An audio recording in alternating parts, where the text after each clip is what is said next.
Josh, welcome to Timelines. Good to have you on. Hey, Bill, how are you? Hey, great. The first thing we always ask somebody, tell us something that's going to really grab the listener's attention.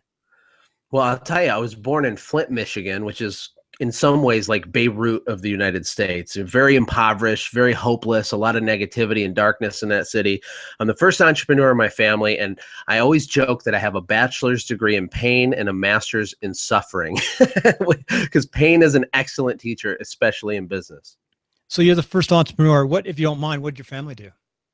Well, they're blue collar. Michigan is a big auto hub. Hmm. There's hundreds of thousands, millions of cars produced here. So people have that 9 to 5 work for the company for 30 years and they take care of you when you're done. Yeah, right. But, that's the idea. So that's kind of the prevalent mentality in the area where I was born and raised. Well, in some aspects, there's a little less stress with that 9 to 5. So I can relate to that a little bit. I've done both. Yeah, yeah.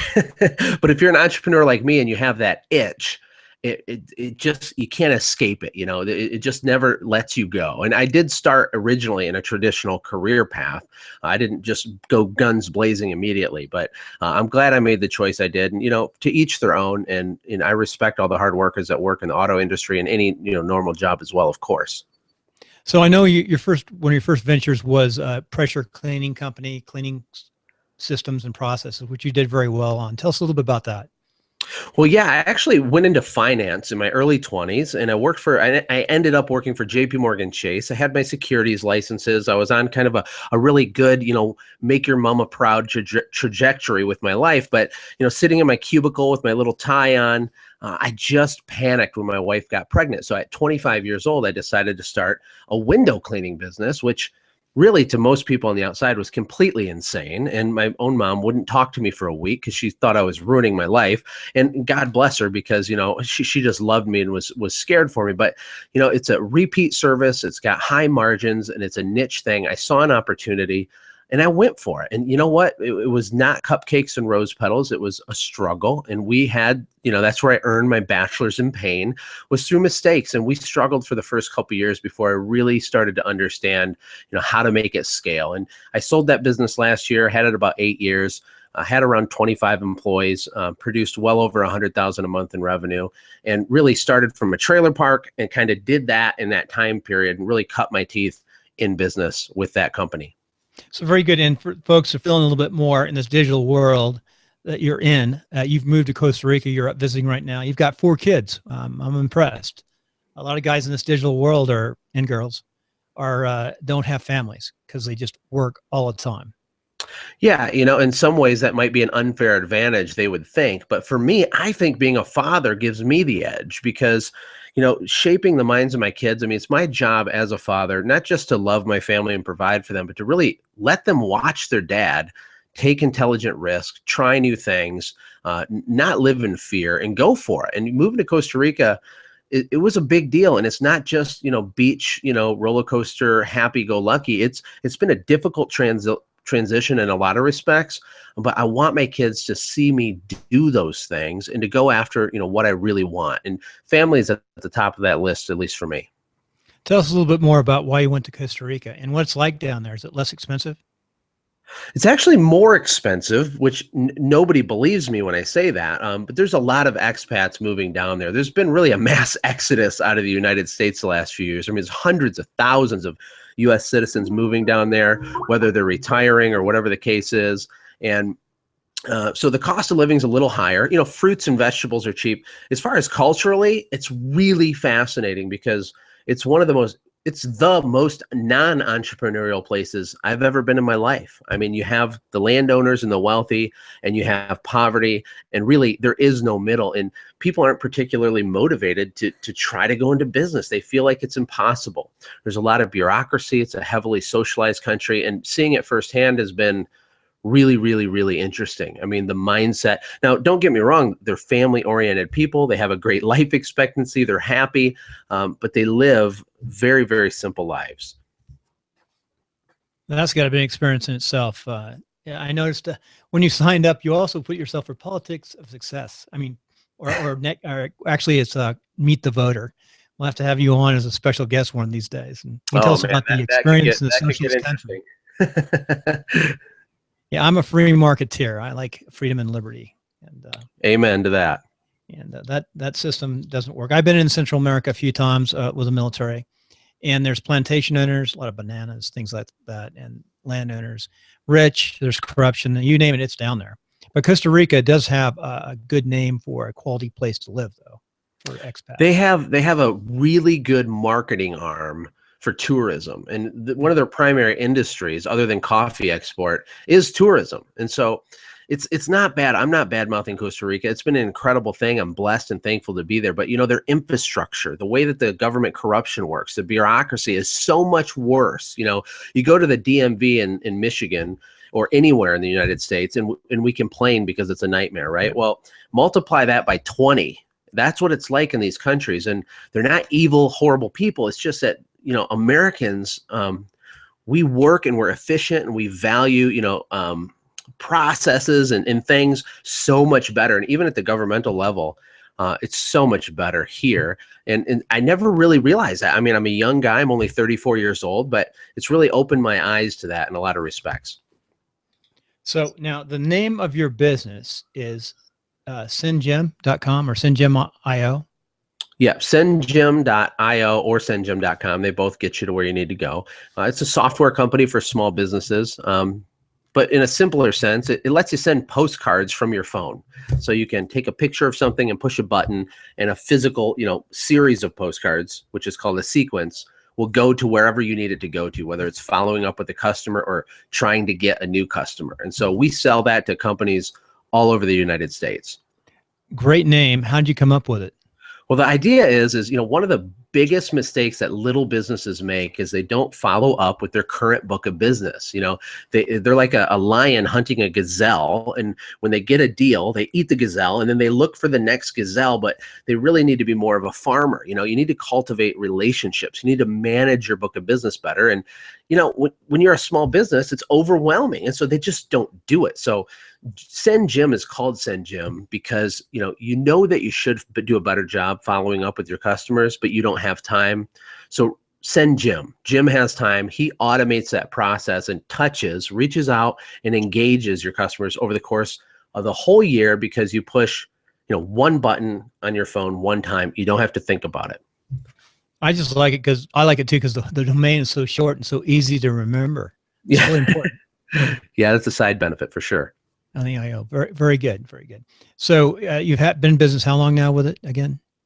Well, it has a weird scattered history. So I actually built this software originally not as a business. We invested about $50,000 to build our own proprietary tool for my own cleaning business. When we started doing $20,000, $30,000, $40,000 a week cleaning stuff, we knew that we needed a more streamlined way to send thank you cards and appointment reminders and follow-ups. And so we built this for ourselves originally. And it just took on a life of its own. I had a lot of other interests from other companies. So we decided to pivot and make this a real business. So it's existed in various forms for over 2 years. But the way that it is now, and the simplicity and the redesign, it's been about 5-6 months is all since we launched it. And we've had hundreds and hundreds and hundreds of people sign up over the last few months. So how do you market it? It's a SaaS, software as a service. Yeah, it is a SaaS, and we market it lots of different ways. And it's funny because this business model is so different than anything I've done before. So I'm completely green and new in this space, like I was when I started my cleaning business. There's a lot of differences. So we're doing content, we're doing, interviews. I started a podcast, I blog. I also do public speaking. I speak at industry events, things like that. And one of the things that's worked best for us so far is doing webinars and trainings. I coach and help. I get hired by small businesses to help them really get their stuff right and to stop being flat. I do online, trainings for people like that. People come to them, they watch it. For 93% of the time, I just deliver value and teach. And at the end, I say, hey, buy SendGem. It's really cool. And then they buy it. And that's worked really well for us. With that, we're going to go to a break. On the break, folks, if you want to go over to Timelines Netcast or Timelines of Success, you'll be able to see the YouTube clip and see what we go over. We're going to go over the pages, things like that. It won't be on the podcast, okay? Great job. I haven't had to tell anybody to be quiet for a second so I can find the gap when I edit. That's really good. So, Josh, what we're going to do is show the sites, the pages here to the audience Okay. who tune in. And let's see, make sure I get the right screen here. It's here. So we'll start there. And that's the workup sheet for you. And here's your beautiful picture there. It's what's that? What's it say? I don't know about beautiful. What's it say? Bird. What's on the shirt? Something. Oh, well, the name of my cleaning business was Birds Beware Window Cleaning. I love And it. so our shirts all said, birds hate us, customers love us. Let me keep this up here. I love it. So That's what it says. birds beware. So this is your podcast. Now, how long have you been podcasting? I just started the end of last year, so about 6 months or so. Oh, it's addicting. I love it. I mean, it's the most fun thing that I do. I really, really love it. Now, I wouldn't say I'm particularly great at it yet, but I love doing it. And so I kind of got the bug, and I don't plan on stopping anytime soon. It's not like a direct revenue producer, but it's growing. I mean, we had 6,000 downloads in the last 30 days, and what I did was I started just producing more. I was just doing one a week, and I upped that a little bit, and I was doing 2 or 3 a week. Yep. For a couple week time, I did 1 a day as like a special thing, and that really helped a lot. I've got 260 plus, and I can relate to that. It does take time. How do you edit your podcast? Well, I had a VA doing it, and I let one VA go. I'm in a VA transition mode right now. So the last 3 episodes, I actually edited myself. Very and good. I use GarageBand, but I'm a musician as well, so I was familiar with how to multi-track something and kind of do some basic editing. I'm no expert I'm not an audiophile, so to speak. But I just take care of it in GarageBand, add my intro and outro, the little promos, and just export it as an MP3 and then throw it up there. GarageBand has changed. It changes from time to time. They used to have really good different elements, but you got to keep up with it. Adobe Audition is probably the easiest.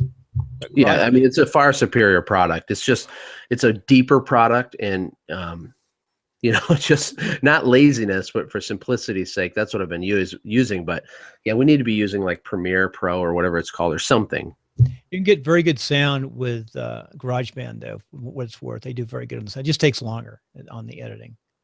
So very good. It looks good. It looks really nice. So what do you like most about podcasting? I think it's inspiring people. I mean, that sounds cheesy, but I'm absolutely serious. I mean, the emails I get, the Facebook messages from people that track me down, or a tweet or whatever. Some people are down in the dumps or having a hard day. They don't think they can do it. And, I try to fire people up. I mean, I love helping people. And so the audio is a great platform to do that. And so it's those little emails I get, those little, contact forms that are submitted that really get me fired up the most. That's really good.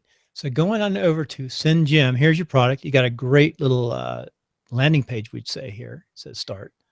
You created this video. How did you create the video?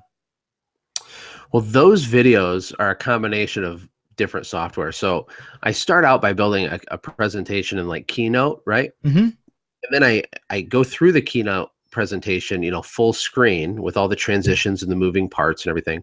And I record it while I do a voiceover, and I record my screen. And I take that and I throw it into Camtasia where I can PCs? do a few more edits. Are you using a PC? No, Mac. Here's a Mac. Okay, Camtasia, because ScreenFlow does that too.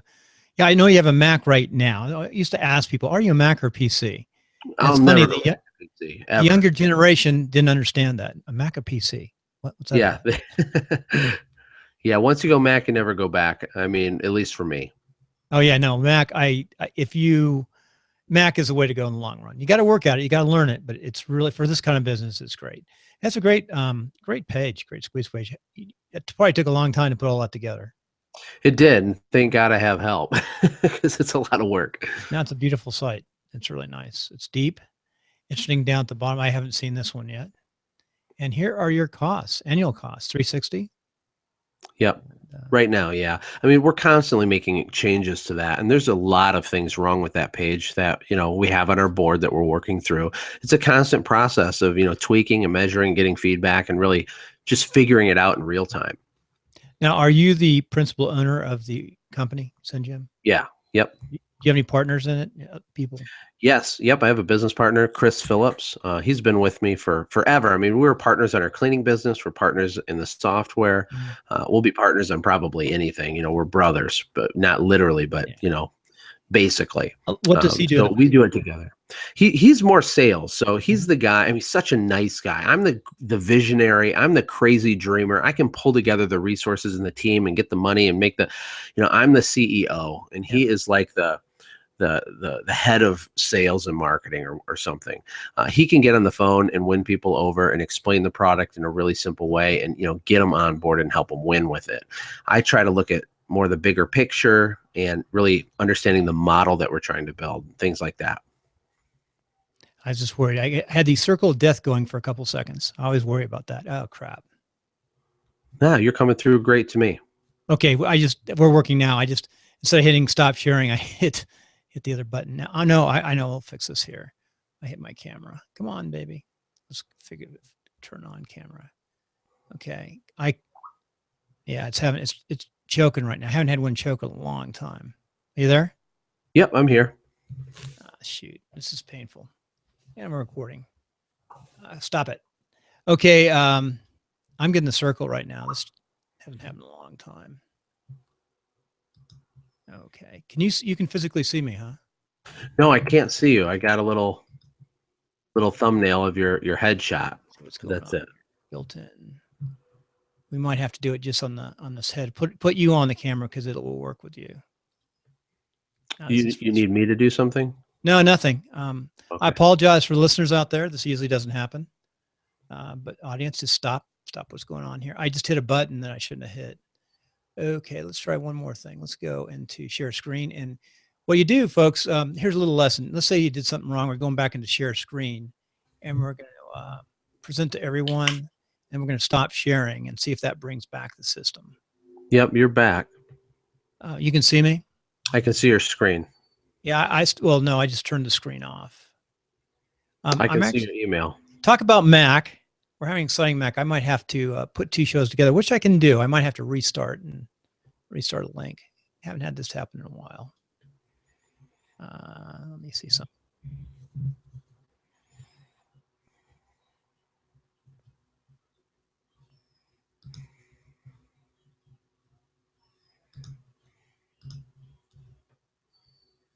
Now you're muted.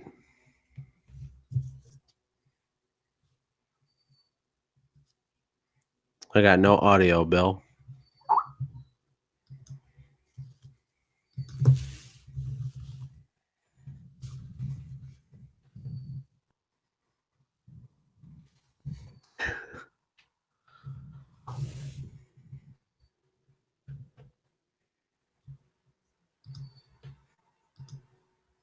Bill, are you there?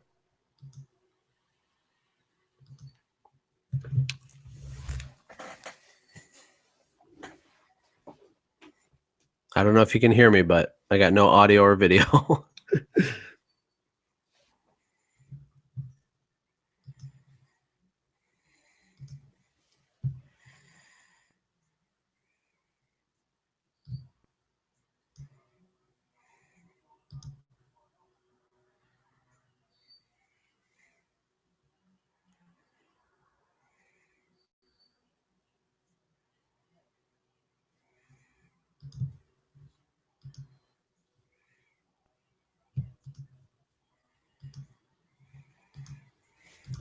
You can hear me now, right?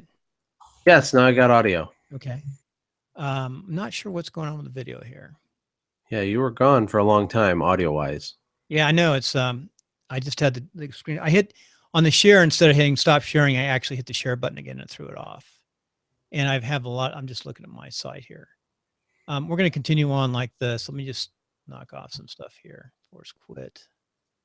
So I will edit this out of the middle of the. I should have rebooted before we started today. I got a feeling. Google Chrome not responding. Interesting. I'm going to shut down Google Chrome. Okay. Do I need to? I'll just go back on to URL? Skype if we get disconnected. Okay. Am I going to reuse this URL?